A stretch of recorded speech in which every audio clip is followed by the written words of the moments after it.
All right, I'm live. I didn't get a chance to go live last week because I was tired, so I'm going live, and I'm actually getting started late. I'm not going to be on here not going to be on here very long because I'm exhausted. My sleeping pattern's off. So, um, people probably were looking for me last week, and of course, wasn't on last week, but I'm on this week. Went live, and I'm going live, and this will probably be the last. Well, it depends on how I feel next week. I go live next week. So I'm just gonna talk about general music topics tonight. So not gonna be any one specific topic. Um, just gonna talk about general music topics tonight. So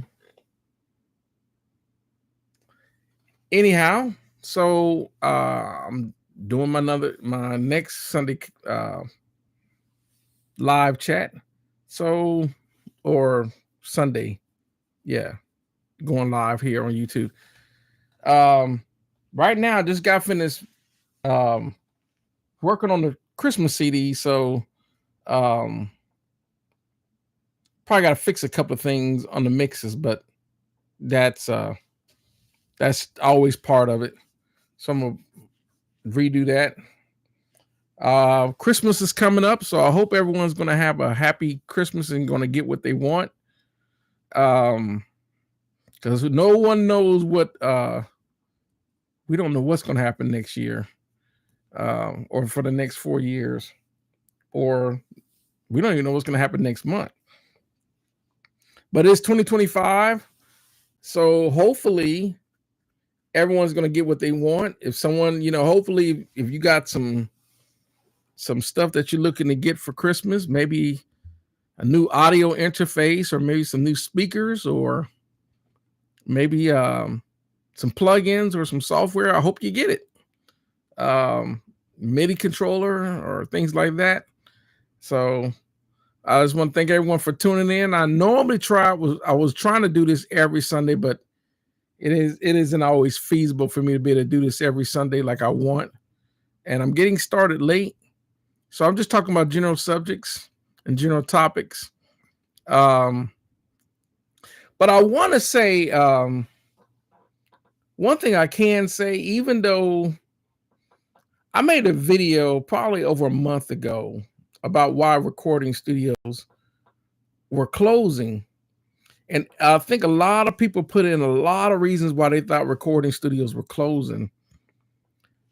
And the only thing I was going to say for that is one of the main reasons why recording studios are closing, because they just don't have clients that can pay anymore.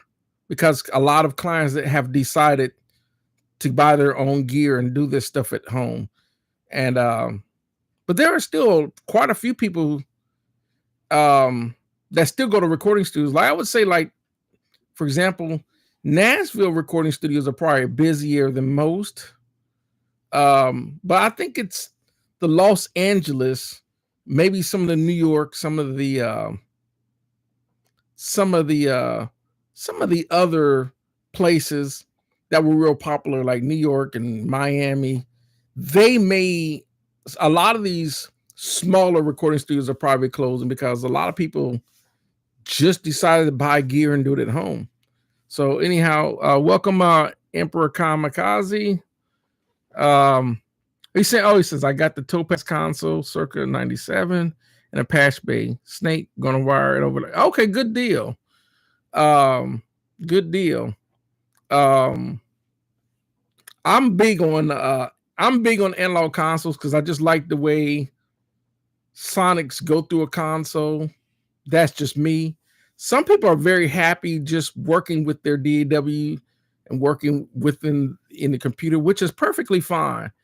I just like, it's hard to describe, but when your stuff is going through a console and the outboard gear, it's hard to explain, but it's a sound to it. So that's the reason why I prefer to work that way. Not saying nothing wrong with plugins, but I just prefer to work that way.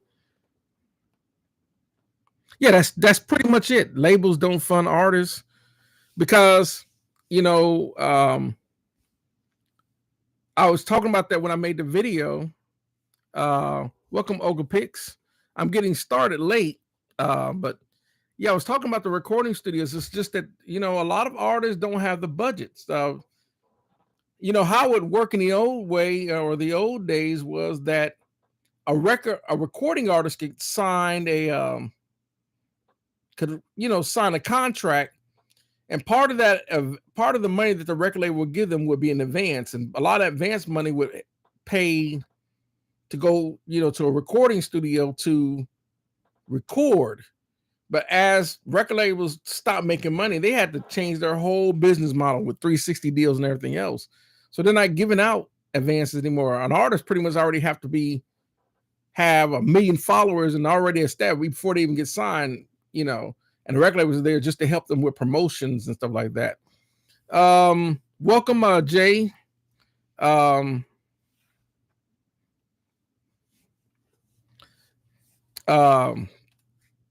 No, we're just talking about anything. I just got on the topics when you timed in about commercial studio. I'm talking about just general music topics tonight. It's not necessarily about commercial studios. We're just, you know, that's one of the videos that I got a lot of views on. So welcome, Main 257. But you know, I'm just talking about anything, you know, but that's just happened. You just have to chime in. We were talking about recording studios and the reason why they were closing. But so I was saying earlier, when I'm working on a mix, I still got the cables and the patch bay hooked up for all the gear I was using. So it's I just love the way it sounds. Welcome, CC Funk from Detroit, D-Town. You're actually close to my neck of the woods. I'm actually from Ohio. So, you know, Michigan and Ohio, if you're into college football, has a rivalry. Michigan always seemed, you know, the Wolverines always seem to beat the Buckeyes, but you know, that's just what it is. Let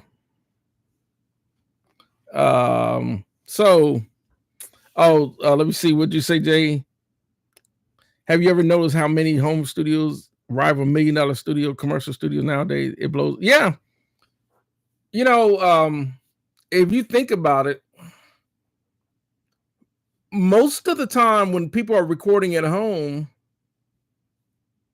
it's not necessarily because it's a home. Like, for example, the gear that you have doesn't care if it's in a commercial building or home building. That doesn't, you know, it's about the experience and the knowledge of the engineer. So if the person knows what they're doing, you know, the only thing is with homes, you usually have to tackle more room issues like acoustics, you know, maybe the voltage, the ground, the noise isolation, things like that. But you can still record if you got the space. If needed, you can record at home. But a lot of times depends on your genre of music. If you don't really need some genres of music don't require space at all because you're doing all your music and sounds are already on your hard drive. You're just using those sounds. So you don't even have to worry about miking up anything and trying to capture room sounds. So oh yeah, CC Funk said, yeah, Wolverines are yeah, they are. We go back, yeah, football, yeah. Even though Ohio just got finished beating Tennessee, which I kind of knew that because Ohio, they're not gonna let like Tennessee come and beat them on their home turf. But Wolverines is that's a hard school to beat. The Wolverines when it comes to college football, they got a solid program. It's kind of like with Alabama, with being you know, if you're Alabama and you're like the Roll Tide, is, you know, there's certain colleges, UCLA, Georgetown, Oklahoma Sooners. So, but you know, that's just what it is.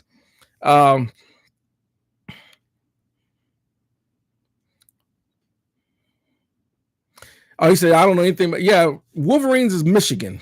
University of Michigan. It's a college team out of Michigan. Um, so we're just, like I said, we're just talking about general stuff tonight. So I just got on the football for a second. Common guy says, I'm wondering if better quality playback will become a concern again since everyone's crappy sound for music now. Well,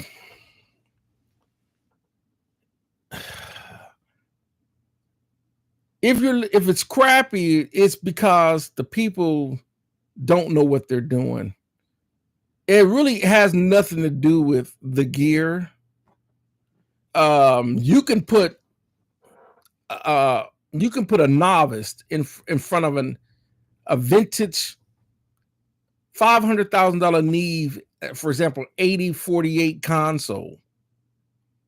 And everyone knows Neve are known for their 1073 and 1081 preamps.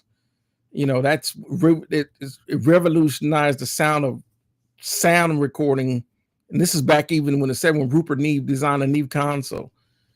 But if you put a novice and he doesn't know how to set the gain right on the EQ, on the preamp, he doesn't know how to set the EQ, if he's pushing, boosting too many 10K, or he's mudding it up because he's got 350 hertz, boosting 3 or 4 dBs of 350 hertz, which can start causing muddiness and stuff like that. Yeah, it's going to sound bad. Even on a $500,000 console, it's going to sound bad because you have to know what you're doing. So as far as the crappy sound, it's just because the people don't know what they're doing. It has nothing to do with the gear. It has to do with the user.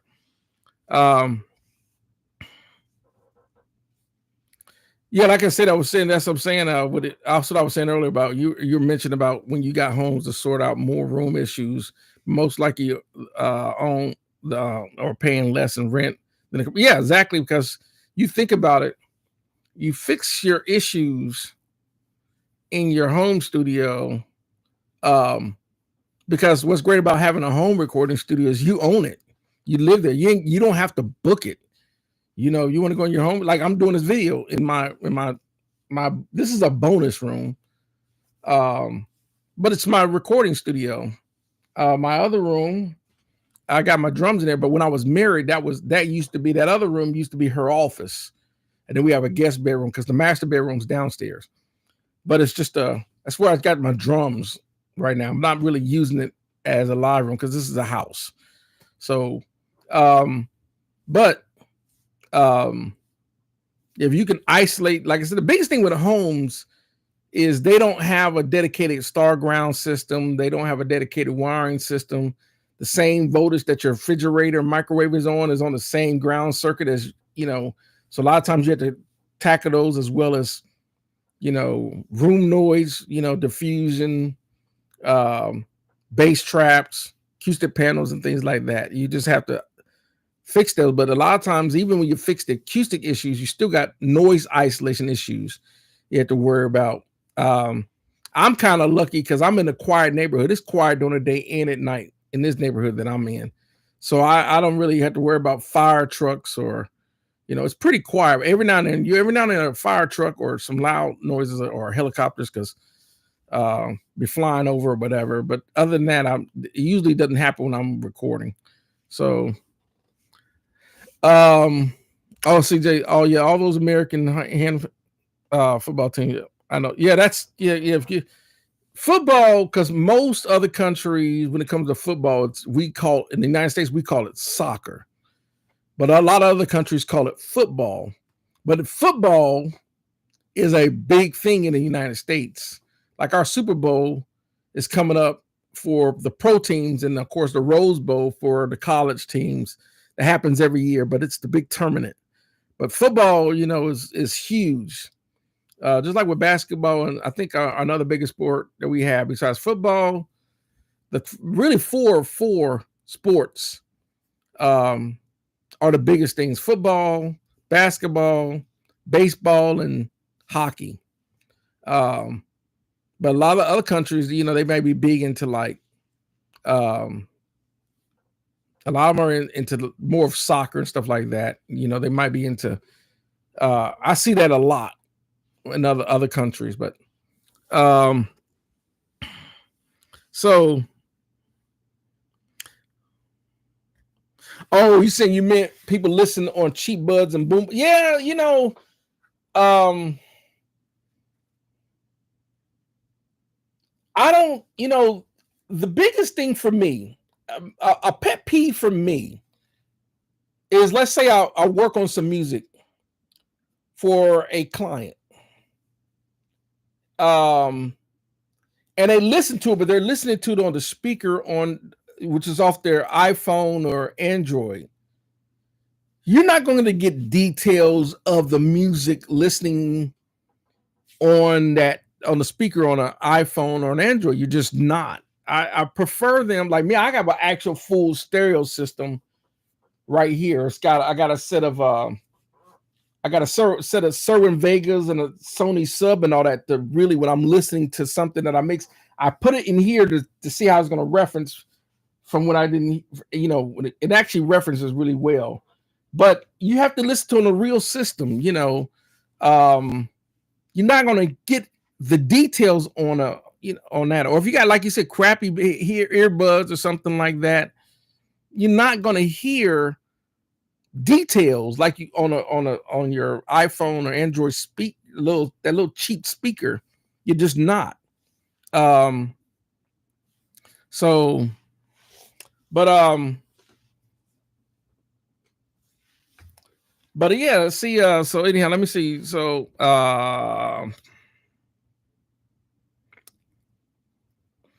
let me see what else. So we got, oh, DSG Label, welcome. We're just talking general stuff tonight.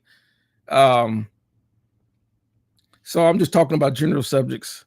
So I got sneeze.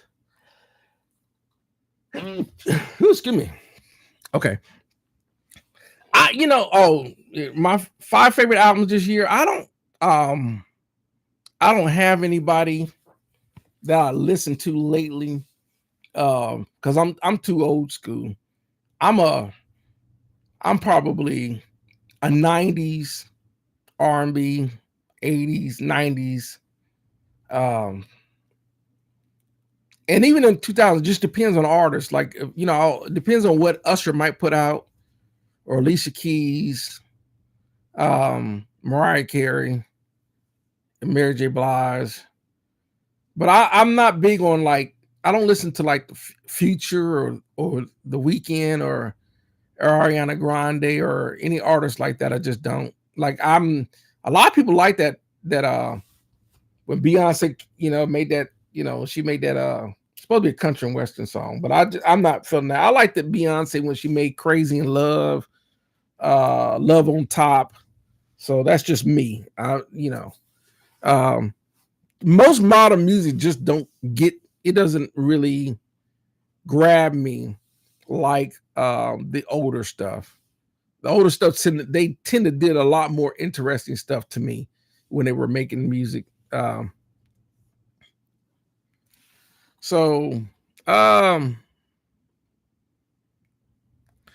say regarding let's see, let me see what Jay said. I don't remember all the album titles. Don't even know if they came out. I don't think people are really putting out albums anymore. I think they're putting out singles, but some people are still putting out albums, but I don't think that's a really, you know, I think people are just uploading because they're just, you know, everyone's, you know, trying to get on the streaming platforms like Spotify to try to build, you know, they're trying to build up their stream base. But I think eventually for artists, I think they're eventually going to have to resort back to some way, somehow the old system. The old system used to be, you know, music video and radio.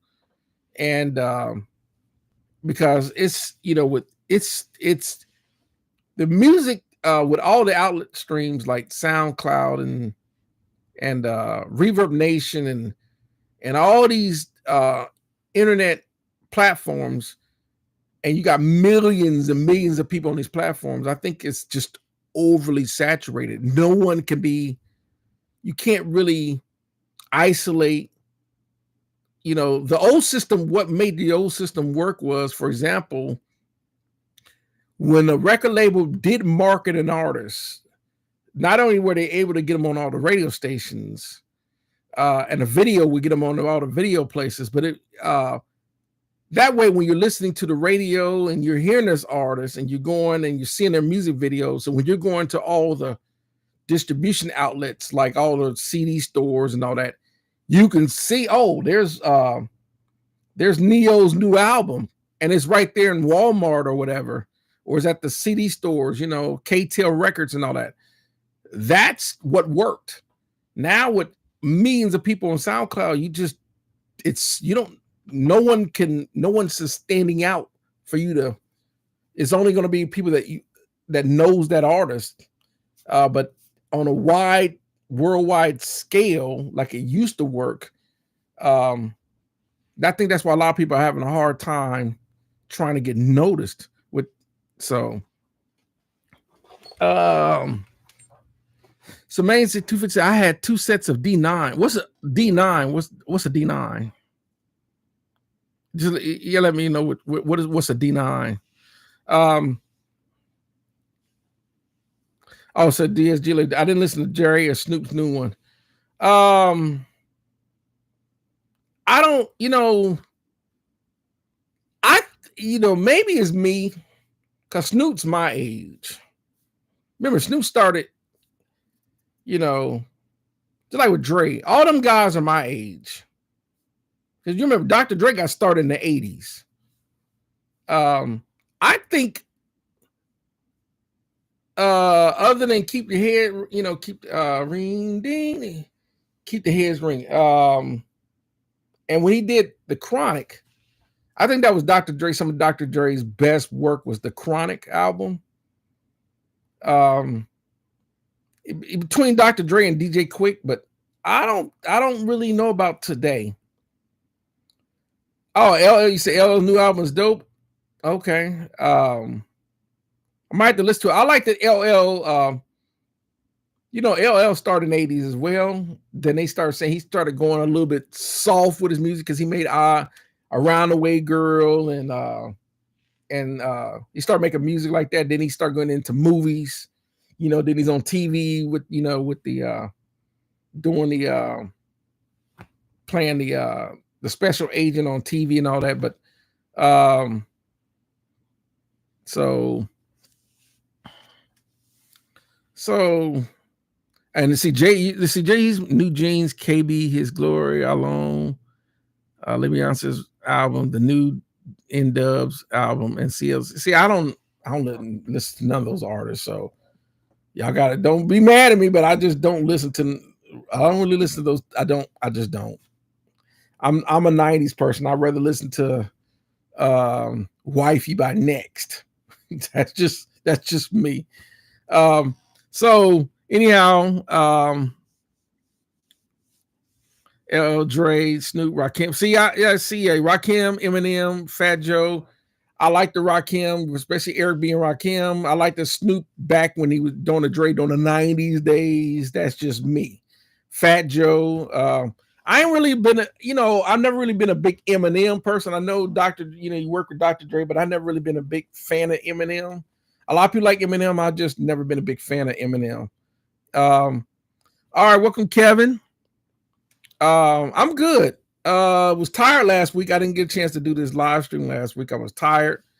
So you see, you're asking me, how do I render two tracks off the console? Have you ever used a Lisa's Masterlink? No, I've never used a Lisa's Masterlink. But I do the two. If you want to know how do I print my track, let's say for me, how I print tracks from the Allen and Heath here is the console has a 2 stereo track output. That 2 stereo output is going into the 2 input of my Interloop interface. And that's what I'm printing back to print my 2-track master. And then that's when once I do that, that's when I started adding all because basically the 2-track master, that's when I'm going to add my SSL bus and my acoustic audio EQ plugins and SSL bus compressor and all that. everything I'm going to put on the master buses, I'm going to be on that once I print from the console to a 2-track master, and then I'll do that and I'll tweak it. Then I'll print that as the final copy. I'm going to make a video because I finalized up the Christmas album, and I want to let y'all hear it. It came out really, really good. It's kind of jazz. It's kind of like it's a Christmas jazzy type, like a jazz trio quartet type of style of Christmas. So got some horns and stuff like that with the drum set and the kind of the upright bass type of style. So, but it sounds big and wide because it's coming through this, this console. So, CC Fund, do you think I could sell a synthesizer that was autographed to me personally? Depends on who signed it. I'm sure you could. But then again, it also depends. Let's say, for example, it's a vintage Yamaha DX7, and let's say one of the original, let's say Quincy Jones, and that DX7 was used on a Michael Jackson album, and Quincy Jones signed it. Oh, then yeah, it's worth a lot of money.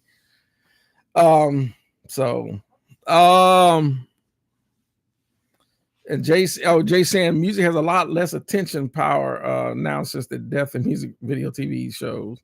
BTMT Wisconsin, that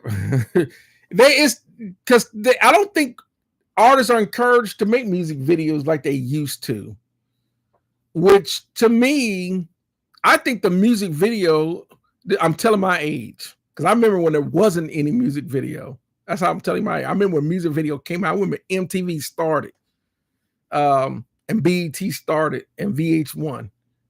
I thought, because all you would hear these artists on the radio, and you didn't know what they looked like. So that the first song that came on MTV was called "Video Killed the Radio Star," and that's actually it has some truth to that song, because everyone wants to see what these artists look like. So you kind of more tuned into BT, MTV, and then people's videos were kind of plain, and then they start making the videos a little bit more interesting, and they start making the videos a storyline to match the song. But videos were always, because then you can put a face to the artist. It was the smartest thing ever. People still make music videos, but I don't think it's to the extreme of importance, because everyone is watching YouTube, TikTok videos, Snapchat, then everything on Instagram, and then of course you got everything social media. But but I still like music videos. That's one of my preferred ways, because that way I can put a face to the music. Let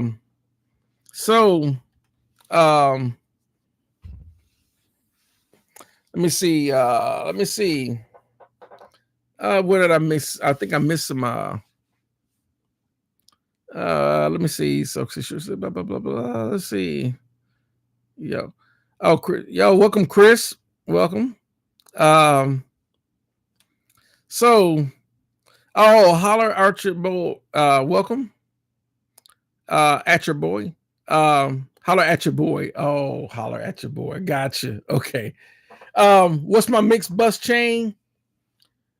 When I'm up here, I use a lot of outboard gear, but when I print my final master, I'm using a lot of Acustica audio plugins as well as SSL plugins on my mix bus for my master bus.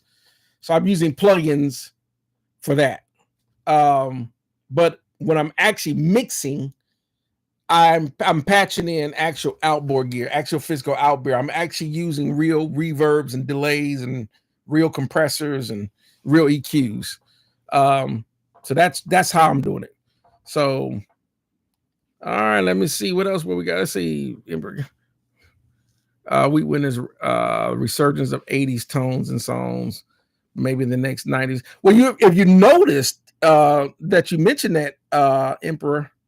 You notice a lot of the keyboards and synthesizers they're bringing out are a lot of vintage analog style keyboards they're bringing back out. I'm not really big into the vintage. I like modern digital boards, like my Roland Phantom, my Korcronis, the boards that I got now.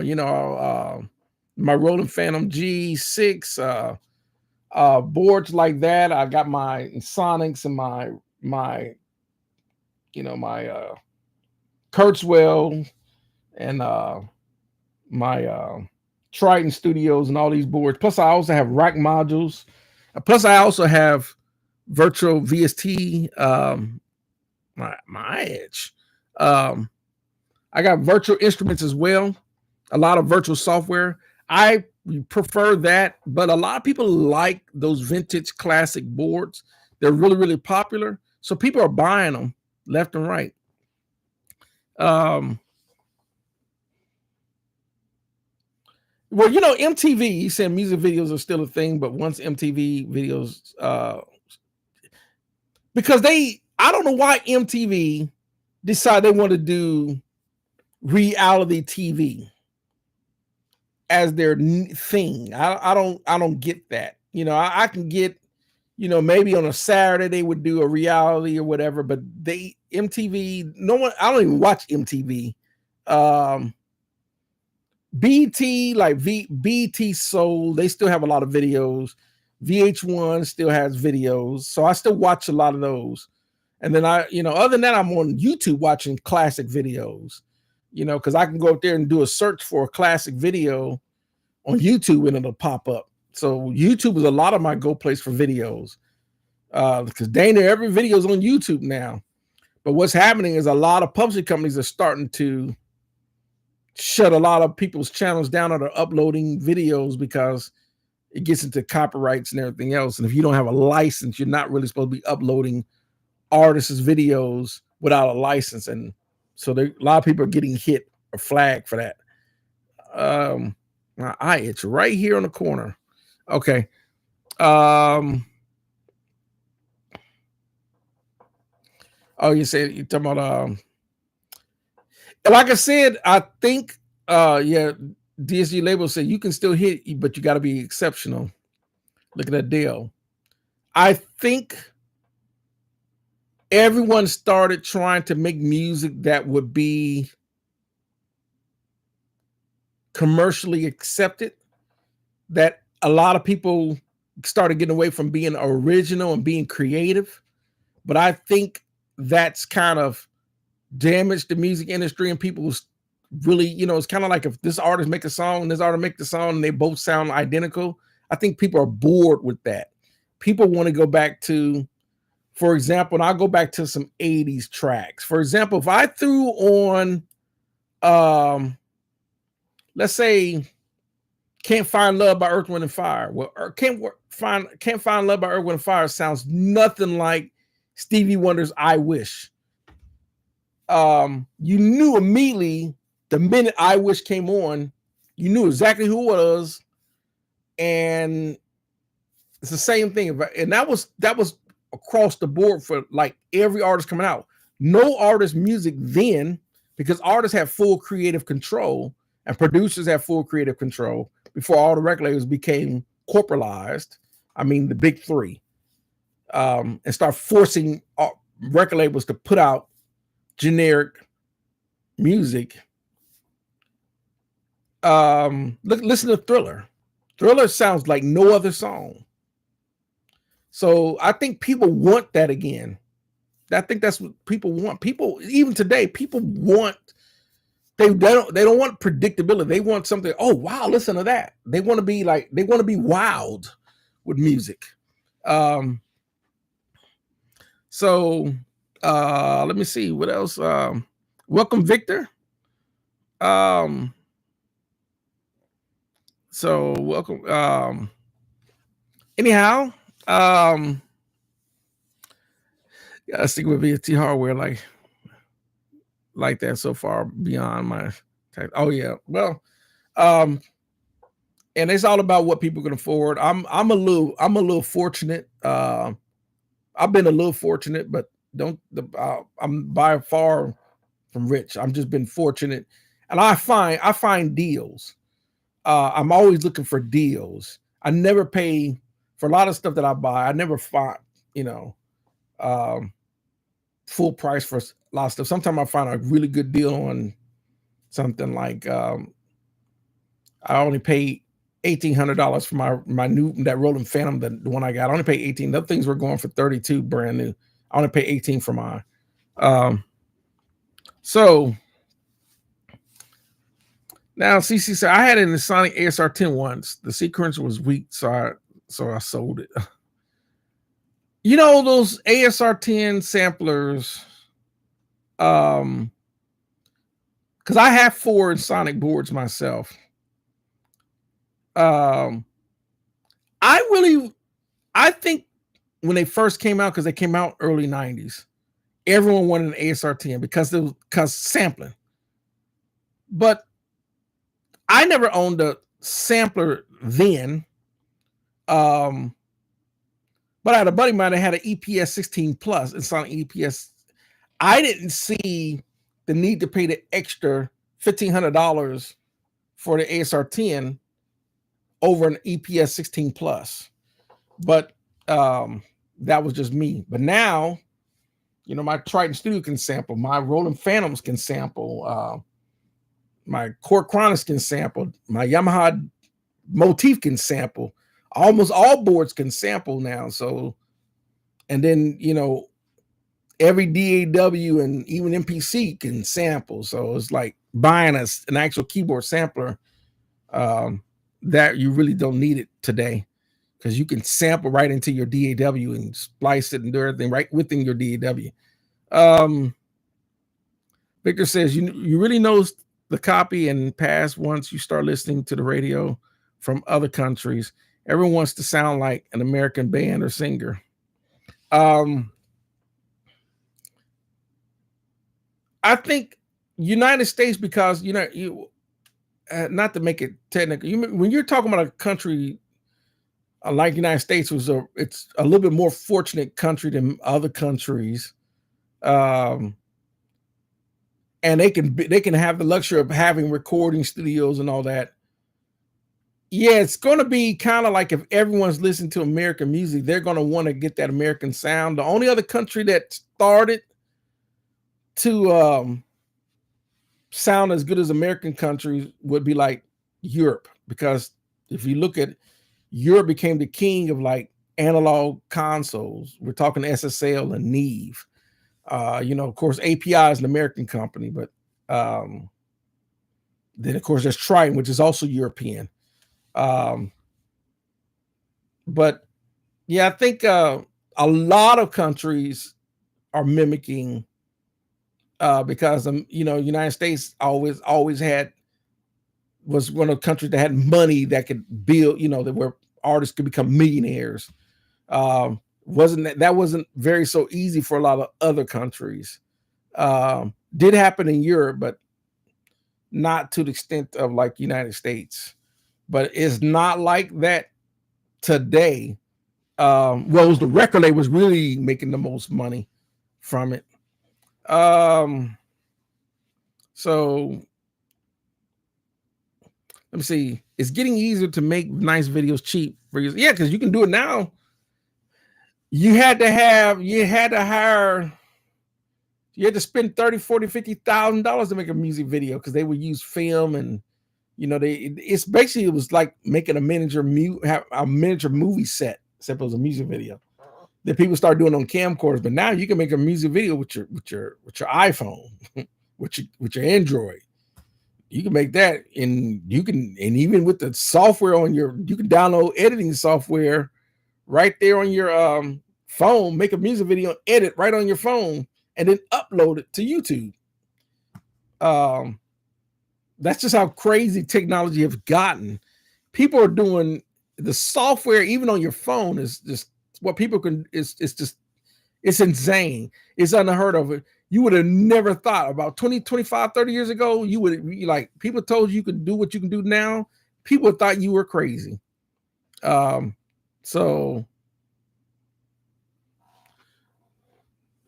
and let me see. Yeah, SSL. Yeah, I mean, so that SSL, European British company. It's like with Korg. Korg is a British company. My eye really itch, and it's driving me crazy.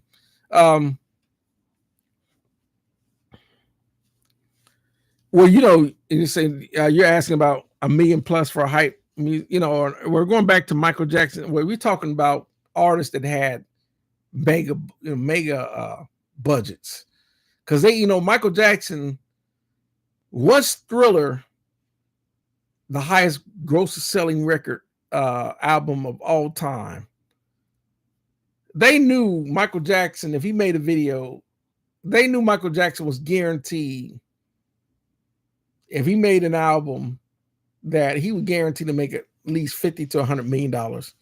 They knew this, so it would be nothing for them, for Michael Jackson, because Michael Jackson was with Epic Records. So he can, they like, oh yeah, Michael Jackson. Michael Jackson budget was like $20 million budget. He had a ridiculous amount of budget, but Michael Jackson would surround himself around top producers, top musicians, top engineers. Oh, wait a minute. Jay said no, Korg is Japanese. You might be right. One of those keyboard companies is European. I can't remember. I know Roland's American. Yamaha is Japanese. Korg you might be right. I think Korg may be Japanese. I think you're right. But anyhow. Okay, C Simmons, I got Dawes Funk Queen book. Oh, yeah, that's my cousin. She really hit hard with how the business was then. Yeah, that's my cousin, Dawn Silver. That's my cousin. She is my mom's sister's daughter. My mom used to tell me all the time, because see, Dawn is my mom's age. She's my second cousin. So my mom used to say whenever Dawn was touring, because Dawn started with Sly and the Family Stone. My mom used to go see the concert. Dawn would give my mom like concert tickets. So I was too small to go see them. So, but the crazy part, what the crazy part about what I learned about my cousin, I never knew she dated Charlie Wilson from the Gap Band until the book came out. She tells me the whole situation, because she's got pictures. She's got pictures with her. Let me see. In the book. Let me see. Oh, here we go. Yeah, that's her. Yeah, she's got. Yeah, that's she's got. Of course, that's the Gap Band. That's Charlie Wilson. Everyone knows Charlie Wilson. Well, Charlie Wilson had a drug problem, right? So that's my cousin Don. That's Charlie Wilson. That when they were, and I never knew this, but that's in the book. So, and then I think there's another picture. She showed me. Oh yeah, that's when they were dating. See, that's a picture. I don't know if you can see it. Charlie's kid, they were dating. So, but yeah, Charlie Wilson. Yeah, it's a thick book. It's a big book. It's thick, but I read the whole book. So, but yeah, she put she got me a big picture. Hey, cousin. I was just texting her. Matter of fact, I got to text her. Matter of fact, I should call her up. Because Christmas is coming. I'm gonna call her, but yeah, that's my cousin. So but if you really, that's just another part of the music industry. Is that, just like when I was in the, with the record label, and you know, you run across you. It's just the way the music industry is. There's so much behind that goes on behind the music industry, that you'll be amazed. It's a good book to read. But yeah, Sly and the Family Stone. That's where she started, and then eventually she ended up, because Sly and the Family Stone, you know, the drug problem. Then she ended up switching over to Parliament, and then she started singing with Parliament and Funkadelic, and you know, George Clinton and all that from Parliament and Funkadelic. You know, she's around, and you can hear her background vocals on like Your Atomic Dog, and some of the vocals that you hear, and That's My Cousin. And then of course she started singing on some of the Gap Band stuff. And that's, you know, so you can hear Dawn on some of the Gap Bands, some of the background stuff. So, yep. So yeah, Dawn, she has a lot of credit, you know, but like I said, Dawn said That's My Cousin. So I'm glad you got the book. I appreciate, you know, all you got is a good. I'm glad you got the book. It's a good read. It's just another perspective of the music industry. Just like I need to do a documentary on my experience when I was with the group. When I was with Technique Records and the group, we did a different taste. I'm going to do a doc. I just got to get the girls and I get, you know, I'll get Grover, you know, to we're all going to sit down. I want to try to make this documentary on our experience and how, you know, we start with some of the people that we dealt with in the music industry. So, so yeah, it's a good read. Victor's talking about the Nord. I think someone was talking about keyboards. Nord is Nord so is Nord a European board? Like I said, I don't own a Nord. I just, you know, to me, I think they're great sounding boards because I'm a keyboard player. I just think they're overpriced.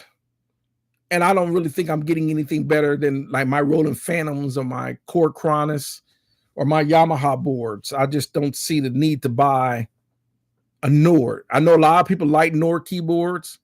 Oh, and he said Nord keyboards are Swedish. Oh, okay. So that's basically European because, you know, Sweden is in Europe. I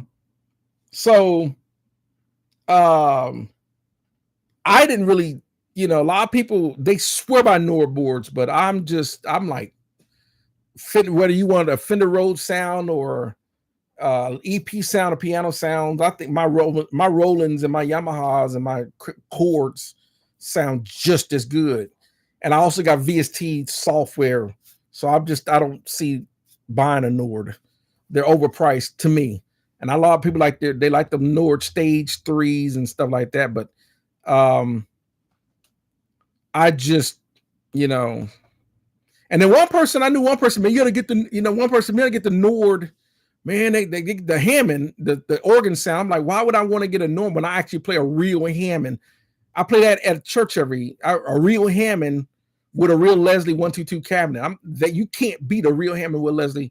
I wouldn't buy a Nord to replace my Hammond. I actually play a real Hammond board. It's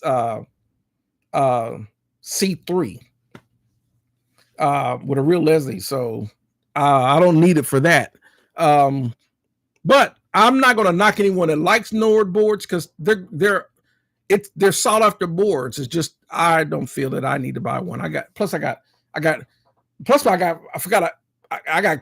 boards too. You know, so my Kurzweil boards is just, you know, between those four, and I also got Sonic boards. So I'm just happy with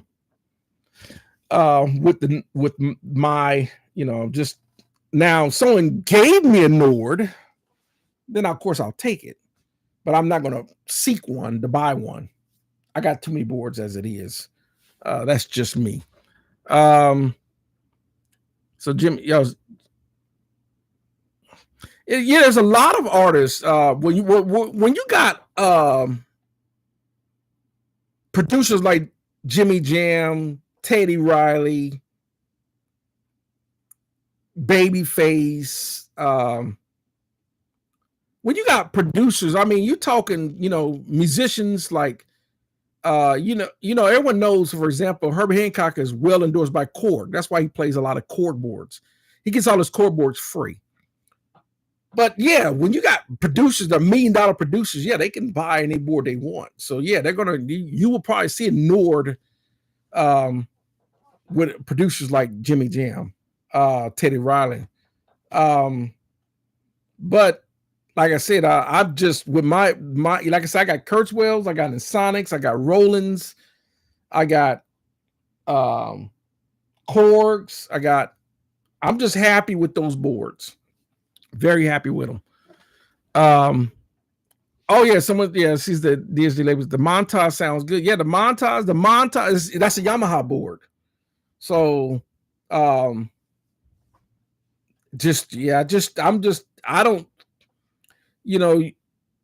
don't think when you're making your music, you're not gonna, someone's not gonna stop listening to music because it wasn't a Nord. They're gonna listen. If you can play, you can make any instrument sound good if you know how to play it. Well,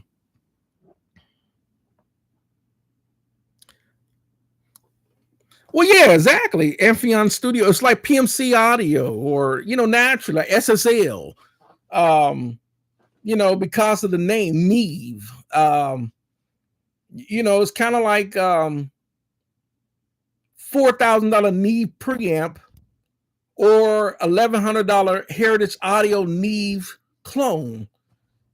It has the same schematic electronic component layout, but it's like $2,900 cheaper, but it's giving you the same sound. Why would you spend $4,000 on a Neve just to say you own a Neve? But there are the gear, and I call them the gear snobs of the industry. If you bought your studio to rent it out for clients and producers, for big producers and big clients, they're going to want to see Neve. They're going to want to see an SSL console. They're going to want to see, Dyne Audio or PMC Audio or whatever the case, Westlake or whatever, Ocean Way speakers or whatever. They're going to want to see Pultecs. That's just, and I'm like, well, I don't have Pultecs, but I do have like Lindell Audios, which are high-end replicas of it. But that's just, now if you're doing for your own personal studio, then yeah, you don't have to buy that stuff. You don't, because you're going to get the same sound out of the clones, or in some cases, even using the plugins. But that's the business of it.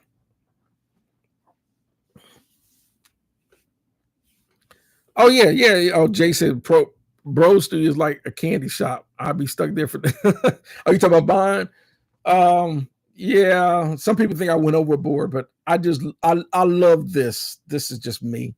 And with all the keyboards and the toys I got up here, just doing stuff with using the MPC alone, and just playing with the software. Yeah, you can be in here for weeks because it's fun, but that's just me. So,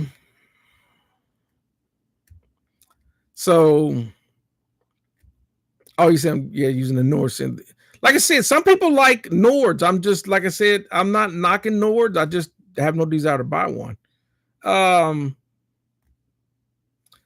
And of course, like I said, PSI Audio, and there's a lot of companies. It's kind of like the speakers I want. I would love to have the ATCs, PCM 25As, but that's $10,000.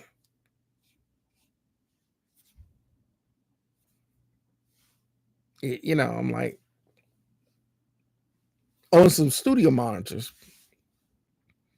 The only way I'm gonna get those is if I find a good deal on them. I'm not spending $10,000. So, oh yeah, Rupert Neve said, fun fact: Rupert Neve started Focusrite, but Focusrite didn't carry a several rep. So, and the thing is,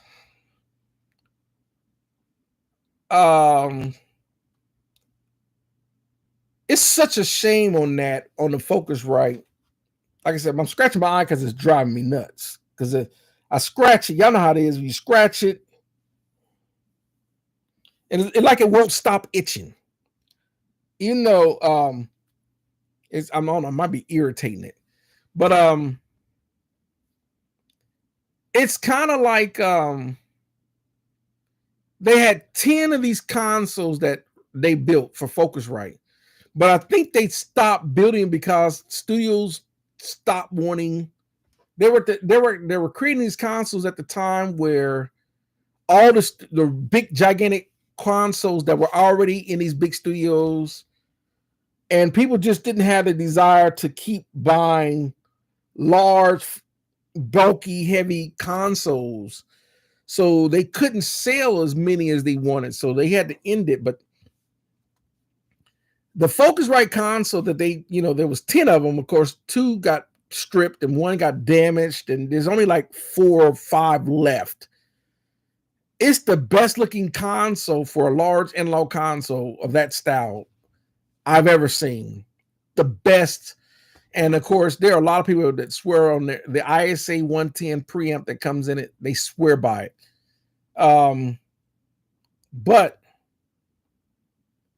the way modern technology is, people don't even have a desire to even have a mid-sized console like this Allen and Heath in their studio anymore. They just they don't want anything this big. Like me, I'm not giving up my console. But there are a lot of people that they're just using analog gear, plugins, interface, and the DAW, and they're very happy with it. So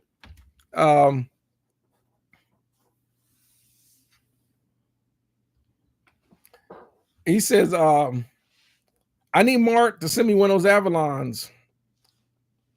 I can send it to you for what I paid for it. So, but you send me some money, I'll send you one. You're like, well, if I'm gonna send you some money for one, I might as well buy one. That was the point of it. So, of course, I know he's joking. Oh yeah, Barefoots. That's another brand, speaker brand, Barefoots. Barefoots they're cheaper than the ATCs, just like with the Focals. You can get some Focals cheaper than the ATCs. But I'm curious, because sometimes you can have speakers that are too big for the room. So, like me, I can run some noise to isolate what's going on with sound. Sound reflections in the room. I can run programs to figure that out if the speakers are too big. Right now, the speakers I have in here are way more than enough for this room. But I would love to have some, any of those class of, then there are people that like Adams, the Adams series of studio monitors. So there's a lot of them. So MPC, I used the 2000 for a long time, but I had far now I use the MPC Live. Yeah. I have the MPC Studio and the MPC Renaissance, which I love. I love my MPC Renaissance. I love this. This is my favorite MPC is this MPC Renaissance. I got stuff sitting on it, but MPCs, the stuff that you can do with MPC, especially it's just crazy. Let me see. The mixers were a victim of being too damn,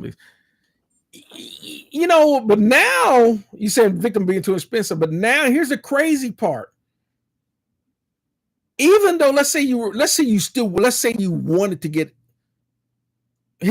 there are pros and cons to large consoles. There's probably the pros out of anything with a large console like this, like an SSL or a Neve or any console like that. Sonically, they're hard to beat. Sonically, when you run sound through them, I don't care if you even did sounds, your virtual instruments in your computer. When you run the outputs of your interface through an actual analog console, the sound of it is so hard to beat. But the cons, here are the downsides. They are heavy. I mean, like 6-8 people take the moves. Like, sometimes you have to pull all the channels out to lighten it as much as possible. A lot of times, because those kind of consoles, they're not to be turned off, and because they're staying on, the heat that the power supplies are going to make, as well as the console, those components are baking. It can get to the point where they get, channels can start to go out because electrolytical capacitors fail. That's why they always recommend you recapping the board after so many, hours of it running. You pull the channel, and then getting someone to maintenance in it and fixing it if it goes down is getting harder and harder to find techs on it. And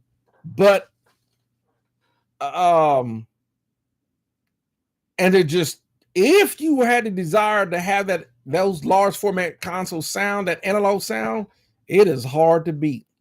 A lot of people are tending to go like the route I went with this. Like, I got a mid-grade board. This is the Allen Heath. It's a mid-size board. The power supply runs off of just standard 110. You could turn this board off every day. The maintenance is a lot less, and they're still pretty reliable. They still sound good. So I think a lot of people are starting to go this way. So, but if you can get a great deal, because now those big giant consoles that used to be $500,000, $500,000, $750,000, $1 million, you're finding them $36,000, $20,000 or whatever. That's super cheap for a caliber console that used to be $500,000 for $20,000. But you got to be aware of the possible issues moving that joker, getting it commissioned, getting it up and running, trying to get components in case you got bad channels, things like that. So you're saying how much? My Avalons aren't for sale. I was joking. I only got 2 of them, but no, I'm not. You bought your? No, I didn't. I bought my Avalons off of. I bought my Avalons. One, I bought it from a guy that was shutting down a studio in Nashville, so I went down to Nashville and picked it up. I think I paid $1,600. The other one, believe it or not, a buddy of mine spotted in the pawn shop. The pawn shop didn't really know what it was, so I got it for $450, I believe. That's unheard of for Avalon preamp, because most of the time you'll never see them cheaper than $2,000 on the used market. That was just a blessing for me. So, and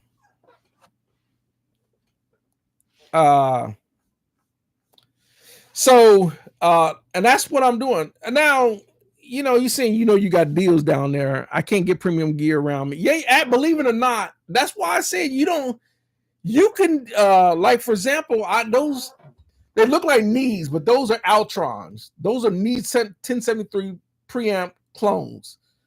Those things sound remarkable. And they're $399 on Reverb. I highly recommend it. They're $399. You should go pick one up. I really do. So, Kevin said the MPC 4000 was great. Like I said, the only one I've always had the MPC Studio and the MPC Renaissance. I like my MPC Renaissance, but I also have my studio. My studio's down. The MPC Studio, that's the one that's downstairs. I never went from the 2000 to the 2500 to the 4000 a lot. There are people that are super diehard MPC users, because I'm not doing a ton of sampling or drum beats on that, but I do use it. So Mag 2 says, I got the Adams, the cheap ones, but they're mine. Yeah, I think those were the TV7s or the TV5s, are super affordable Adams studio monitors. They're really nice. So they're really nice. Micromain 2710s. I went out, but Lord, I have Whoo, yeah, they were 10,009. Yeah, yeah, I can believe it.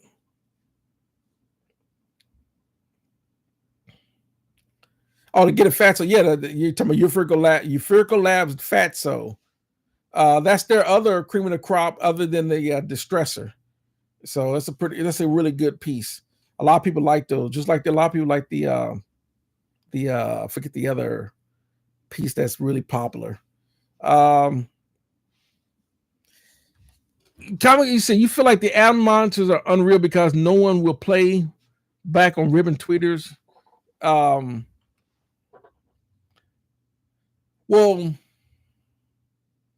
I don't really think it's not really necessarily because the ribbon tweeters. What you're trying to, on studio, it's like things that you're doing in the studio.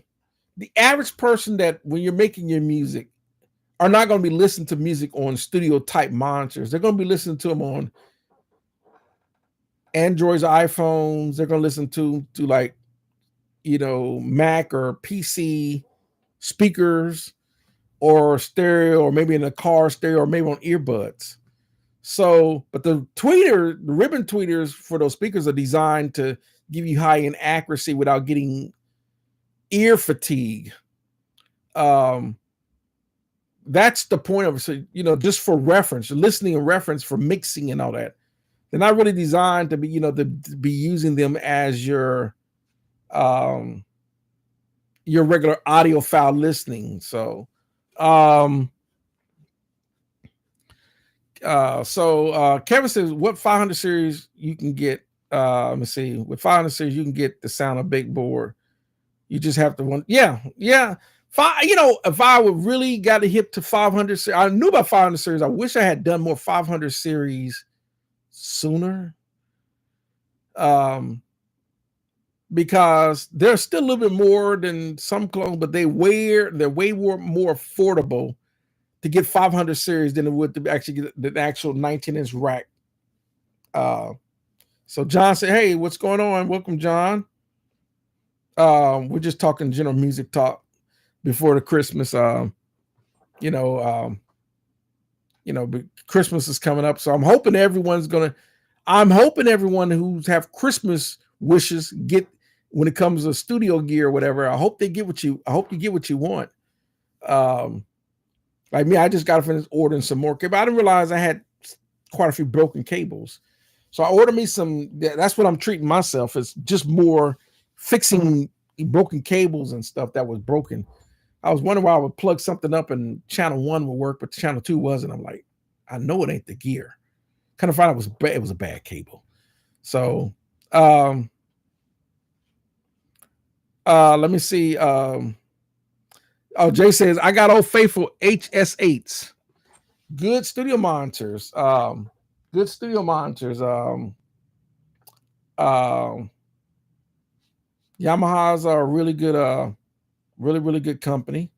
Everyone swore by the Yamaha NS10s. So, like I said, it's most people aren't even listening to big stereo systems. I'm talking like my Servant Vegas and stuff like that. And my most people are listening to on regular like Mac or PC studio monitors. They're listening to it through earbuds, or they're listening through the speaker on their phone or their car stereo. That's what most people listening stuff on. They're not really listening to. But to me, I prefer to listen to music on an actual real house home stereo system. But that's just me. Oh, you say you went here, took the plunge on the SSL6. Come, okay. I made a video on that. Some people may not like that video, because people thought I was bashing SSL6, and I wasn't. I was bashing what they were trying to charge for it, and I thought I was like, that's when they first came out, you only get like 6 channels, but they wanted $3,000. I said, you know what you can buy for $3,000 over just getting 6 channels. So that was just me. But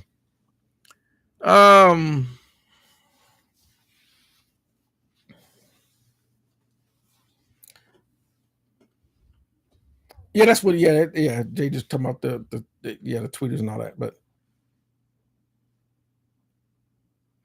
oh, some say, well, Akai really isn't Akai anymore, but they've been sold 3 times. So you still can make good sound if it take Akai. If you go back to the 80s and 90s, Akai was a leading was just, it's like in Sonic or with the Sonic and other gear like Huawei. Companies like that, they were leading edge.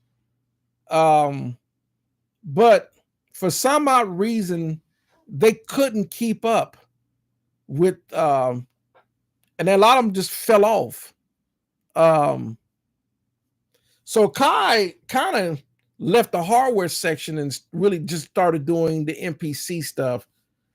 And some people swear up and down because I think MPCs used to be standalone, but then a lot of people didn't like that they went to the, DAW type of software. But now I think Akai went back to, now you can do either in the software or you can do with the new MPC stuff. But Akai used to be the tech guys back in the 80s and 90s. But so let me see.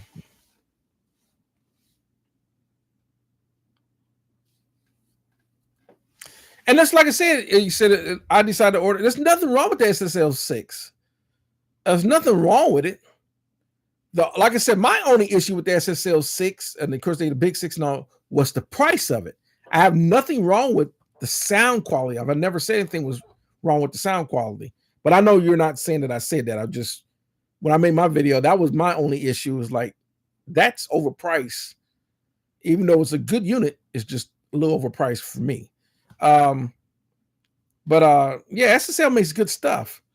Like me, I wouldn't, now if someone gave me, of course I would have no room for it. But let's say someone gave me an SSL 4000 E console. You best believe I'm going to take it. Definitely SSLs, all the millions of records made on SSLs, for sure. So let me, speakers on my Apple M1 MacBook Pro are far from regular. These things are like I said, I don't have an Apple M1 MacBook Pro, so I don't know. I'm still rocking an old cheese grater. I told myself I'm going to eventually get the new Mac with the new M1, M2, M3. I don't know yet. We don't know what's going to happen. What's going to happen because Apple was being made in China, and this whole I don't know what's going to happen with this. I don't even like to get into the politics. So, I'm thinking of buying myself an SM7B for Christmas. They're on sale.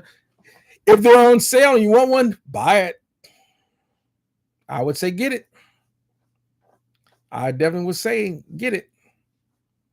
Let me see what else. NPCs to save the code. Yeah, probably.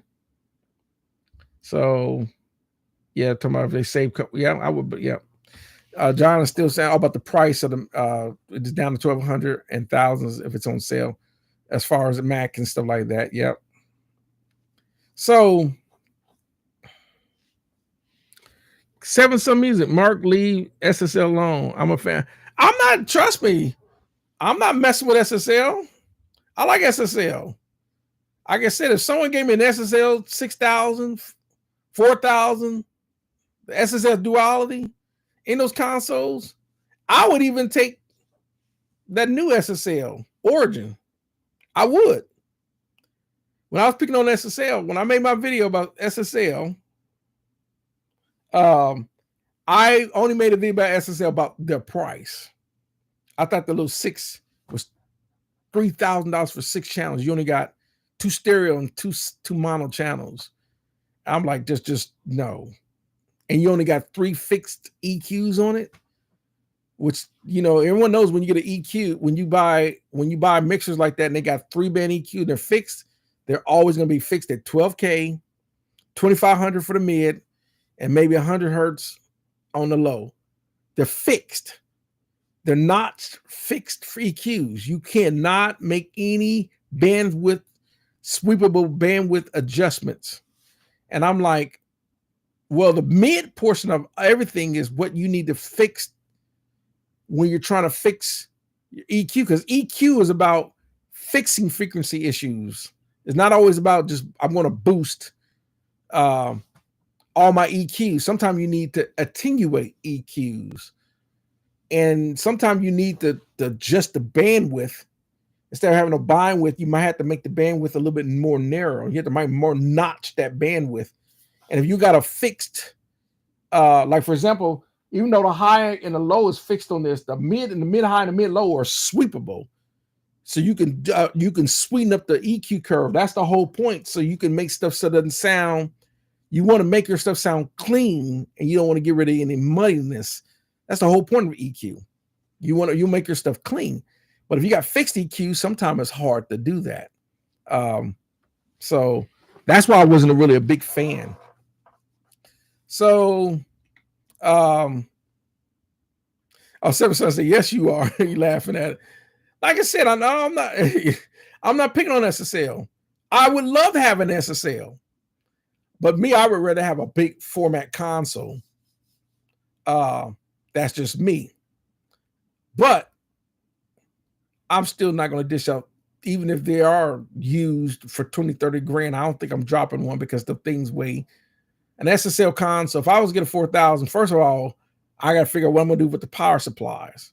And second, and how I'm going to cool the power supplies, because you got to run some serious HVAC for it. I don't feel like running up a super high electricity bill. And on third, unlike my Allen Heath, which weighs 140 pounds, that SSL would probably weigh 1,200 pounds. I don't want a console that big trying to get it upstairs in this room. It just would be too big. Weight is just weighs too much. CC, thanks for the EQ lesson.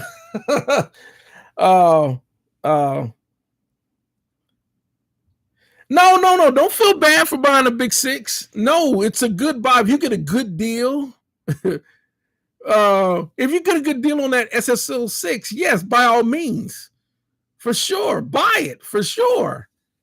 I just wouldn't spend $3,000. Let's say you got it for, I always, even in the video, I said, if you get it for like 1,900 or $2,000 or whatever, yeah. Oh yeah, shoot, yeah, get it. $3,000 was just a little high. That's all. John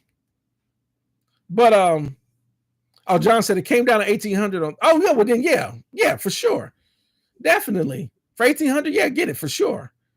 So CC Fun, thanks for, like I said, EQ lesson. Well, there are people that don't know how to use EQ, believe it or not. A lot of people, like when they're doing their mixes, a lot of people didn't know that you need to cut. I need to do a video on EQ. Because some people didn't know. If you think about this for a second, let's say even if you pulled up a plugin, think about this for a second. You pull up a standard plugin. I don't care if it's FabFilter or let's say it's the free one, it's the Nova, whatever.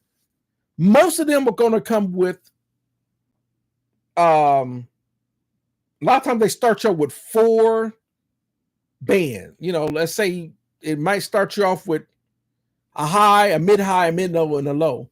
And when you look at the EQ, it looks a lot of times those look like a box. And they'll have the line, that's the unity line. But on a console, it's at the 12 o'clock position of the knob. But that line that also represents the unity. So you'll see those little EQs, high, mid-low, and low on the line. They already set it at unity. And a lot of times they'll say, well, I need to boost 8K. And why would you boost 8K about 2 to 3 dBs of 8K? For clarity. But why would you cut 7K? I need to cut 7K 2 or 3 dBs. Why? To get rid of sibilance.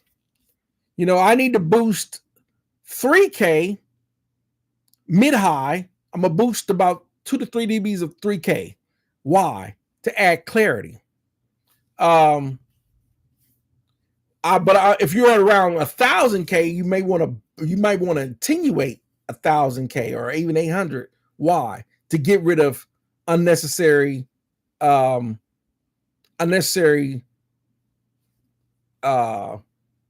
it might be too much cloudiness in the mix. Same thing, you might want to reduce 300 to 400K or 300 to 400 hertz. You might want to reduce that and what's the reason why would you want to do that? To get rid of muddiness in the low end. But you might want to boost about 150. Why is that? To add a little bit low end presence. So that's the reason why you do that on your EQ. You're just trying to equalize that EQ. And that always, and it depends on what you're trying to equalize. High-end sound like cymbals, triangle sounds, or whatever, that don't always work. The same thing with kick snares and all that, or kick drum snare. It just depends on what you're trying to EQ. But that's the reason why you do that. But there's a lot of people that thought when you add an EQ, you just boost all frequencies. They don't realize you need to cut the frequency to make it sound good. So a lot of people, so you'd be amazed how many people, the same thing with EQ, with a compressor. A lot of people don't know how to use a compressor either. Be amazed. They're like, I didn't know, they're adding too much compression. They're running 8-to-1 compression. Like that's you're squashing it too much, on your compression. And the attack be a super, super fast attack. That's too aggressive sometimes. So let me see. Manpower. A man says, he said INSL not worth it. Well, that's going to be personal opinion because Chris Lord-Alge swear by him. Bob Clearmountain swear by him. They have SSLs, so some people don't like. Now, one thing I've heard about SSLs, most people don't care for their preamps. But a lot of people like the SSL because every channel comes with dynamics, and they're really known for their EQ, and they're also known for their master bus compressor out of all of it. But like I said, if someone gave me an SSL, if someone gave me an SSL, oh yeah, I would take one. But now I'm not going to buy one. Now, if I could get me a Neve VR or a Neve 88 or something, I would rather have the Neve. Oh, you said they have updated power supplies converters that require way less power and there's less. Yeah, so that's the best way to go because the old school power supplies, they were huge and you had to AC because those consoles are hot anyway. So you have to have a serious room to keep, because with all that gear, like if I turn all the gear in here, it can start to get toasty in here. He said, yeah, the little one I'm getting is about 1,200. Yeah, the small ones, yeah. And of course, the new SSLs, but a lot of people are really not even getting into the SSL big consoles. They're buying the SSL AWS 948s, SSL XL Desk. A lot of people are buying smaller consoles because they're lighter, they're easier to maintenance. So just an Emperor comment said, in about 30 years, these SSL Origins and Neve Blacks will be super affordable. And I'll be, yeah. Because I think the Neve Black is still about $100,000. I think the first Neve Genesis, the one that's blue, is cheaper. It's about half of that. But then this is Genesis Black. Yeah, it's still, for that kind of money, I just rather find me a Neve VR 30, maybe a 48 channel VR used for about 25 grand and just buy that instead of spending $100,000. And I just take my time and pull every module out and recap it myself. Yeah, it might take me a half a year to do it, but I would rather do that. People know that. People see me when I'm soldering, even when I'm modifying my microphones. I am not scared of a soldering iron. He said, yeah, no sweeper mid on that 6 is a bummer. But you know, you just gotta remember, a lot of times with the EQs, here's the thing. Here's what I think when it comes to plugins. I think something you can substitute with plugins. I think plugins, as far as EQs, reverbs, and delays, I think the plugins, they're nailing it. As far as preamps and compressors, they're not there yet with those plugins. That's just my opinion. I've listed, and I got a lot of plugins. I got over 1,000 just on this computer alone. I'm just not really like, that's why I still run outboard. I got a whole rack of just compressors. I just rather use the hardware plugins. And I think that's why you start to see a lot of people with home studios that still buy outboard gear, because I think people know certain things is just going to sound better through the analog hardware gear. But reverbs and EQs, you can use plugins for those. So C Fungus says, someone always speak on pushing mids with you got to be careful when it comes to EQ. You gotta be careful with EQ. EQ is about making it sound good, not always about boosting frequencies. Sometimes you gotta, like I said, you gotta, certain frequencies you got to cut to make it sound good. So John said, I got the new SSL 2 Plus Mark II interface. It sounds great. Oh, good. I'm sure it's got some really nice converters in it. Man says, when the SSL is working, it's great, but it needs to be worked on constantly. I wouldn't doubt that. And it's like, if anyone that's, of course, man, talking about that, it's kind of like and like with this Allen Heath, an SSL will come out, it will come all the way out to here. As far as they're long, they're deep. And it will probably sit about this high, a little bit higher, and definitely would be. But like I said, they're great because you've heard millions of records with SSLs.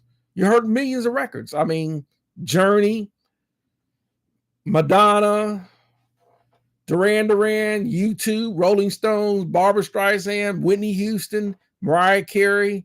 I mean, the list is humongous as far as these artists and SSLs. But like any, even Neves can be a nightmare. Helios consoles, MCI consoles, transformers go out. Consoles can be, just gotta be careful with consoles. Channels can start to have issues. So he says the pre's on the 6 are sterling. I'm not gonna debate that. Like I said, I don't have an SSL. John said, well, I currently have the Mackie 32.8 bus. I've worked on that. I wasn't a fan at first, but then again, I didn't know what I was doing. I can honestly admit that. Now that I know what I'm doing, that Mackie probably was a lot better console than I gave it credit for. So C-Funk is a forever learning thing. EQ, yeah, EQ and compressors. And just the reverb and delays, recording just the front end, or just mic placement is always constantly, because you always like 2 inches in front of 3 inches in front of the speaker cabinet, 2.5 inches or whatever, just trying to get it just right to get that right sound, so it's always, you're constantly. You can get a lot of large yeah, you can now. They're way more affordable. They weren't affordable 20 years ago. It was the cost of this house. But now you can get one pretty reasonable. You say you think the pre's on the 328 are stereo. You have EQ stereo sound up. So, well, you gotta remember that. Plus, that Mackie was made in the 90s. A lot of stuff have advanced. You know, even when it comes to mic pre's, even the clones are really good. So it's kind of like, even though I have a Behringer, which is basically a Mackie knockoff, I don't really use the pre's on that board because I use external pre's like the Focusrite pre I got down there, or I use these external pre's. I don't use the console's pre's. I don't even use the pre's on this Allen and Heath. I use external pre's. That's just me. Yeah, that's what I was talking about earlier. Kevin saying a lot of people are getting rid. You can get consoles cheap because they're huge and people want to get rid of them because of the space. Yeah, and they can be a maintenance nightmare. But I'm one of the type of person. You see, I got a console in here. I would still put a console in here. That's just me. Even though, like me, I'm not scared of a sidearm, but a lot of people don't want to go through that headache of dealing with that. So some people just rather they just rather get some outboard gear and just use the DAW's mixer. That's just some people, and there's nothing wrong with that. There's nothing wrong with that. You can definitely EQ into your mixing console through the it's just like and there are programs like Harrison Mix Bus. There's most of the DAWs, especially Cubase, Luna. Then Luna, it's UAD, and you can buy their plugins because UAD makes really good plugins. Like Luna, I just bought the API console plugins for Luna.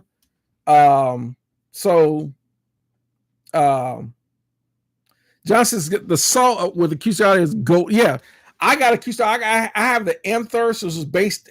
The Amthurst is based off is basically the Rupert Neve, the 9098 console plugin from Acoustica Audio. One of my favorite plugins. That plugin is fire. Okay, but Acoustica Audio altogether, but they are processor heavy. So you can't go wrong with Acoustica Audio if you got a super powerful PC or Mac. The Acoustica Audio plugins are, yeah.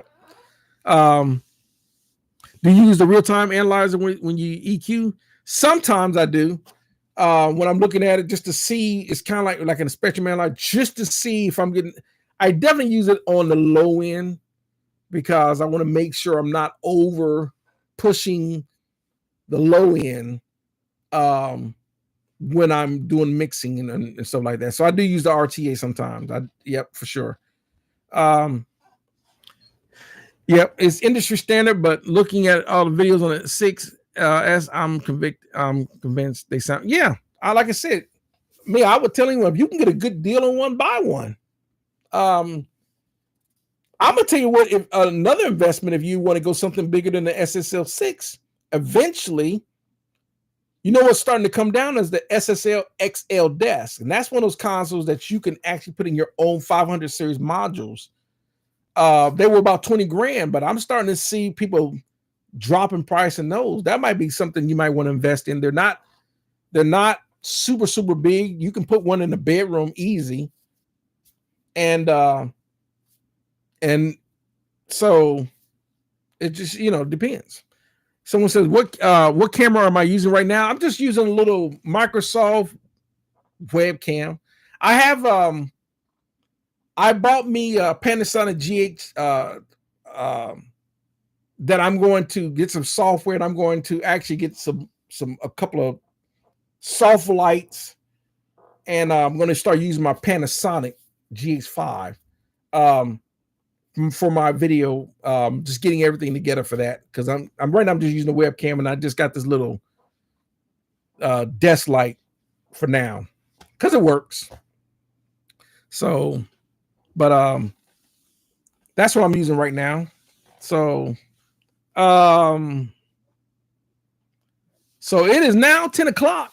So I'm going to go ahead and about to wrap this thing up. Like I said, Christmas in a few days. I'm hoping everyone's going to get what they're hoping to get for Christmas. I hope everyone's going to have a great Christmas. For me, I'm always buying stuff, so it's always Christmas all year round for me. So when I was married, I couldn't do.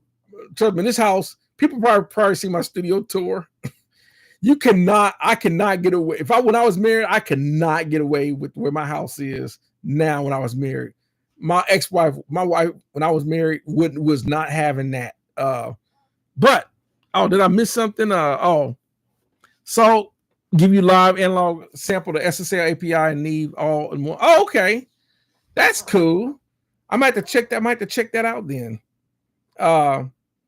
Like I said, Acoustic Audio makes some. They plugins is. I love their plugins. I do have also my second favorite plugin company is IK Multimedia. But I love Acoustic Audio plugins. They sound really, really good. So says John, I got an early wake up for work. So as much as I want to go, I gotta go. Okay, John. I appreciate it. Like I said, I'm about to wrap it up anyway. It is late here. It's late, and I want everyone to, to enjoy the rest of their day as well, because people are getting ready for Christmas. And I'm hoping that everyone gotten what they want. So let me see. I'm gonna read a couple more, and I'm gonna wrap it up. So, man, hey, I just got my YouTube studio up and running. I want to interview. Oh, okay, that would be cool. Okay, just let me know when. Just let me know when. I would love to do that. I'll never get to get interviewed, like, so that would be honored. I'll be honored.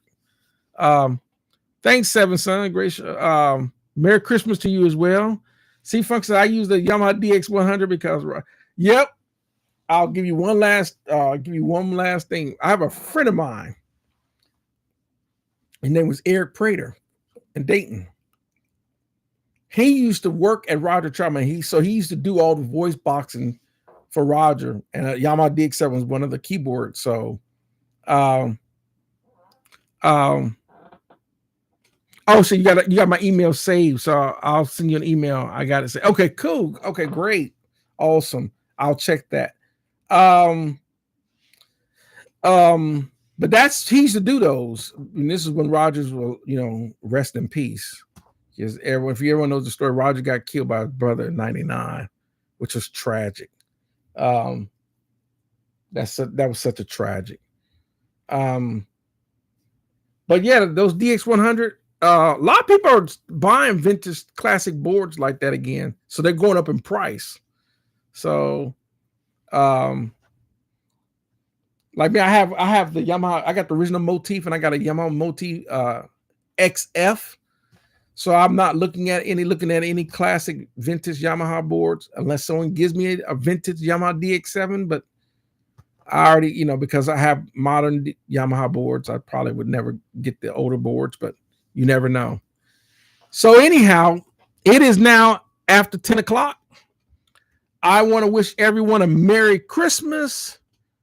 And hopefully I'll get the chance to do this again next week before the New Year's come in. But if I don't, I want to wish everyone a happy New Year's as well. But at least I'll see. I'll be gone this week till next week. So I want to wish everyone a Merry Christmas, and thanks for tuning in. And we'll see y'all again. And Merry Christmas, and hope you got what you want. I hope you're gonna get what you want for Christmas. And we'll see you next week. Merry Christmas, everybody. And I'm out.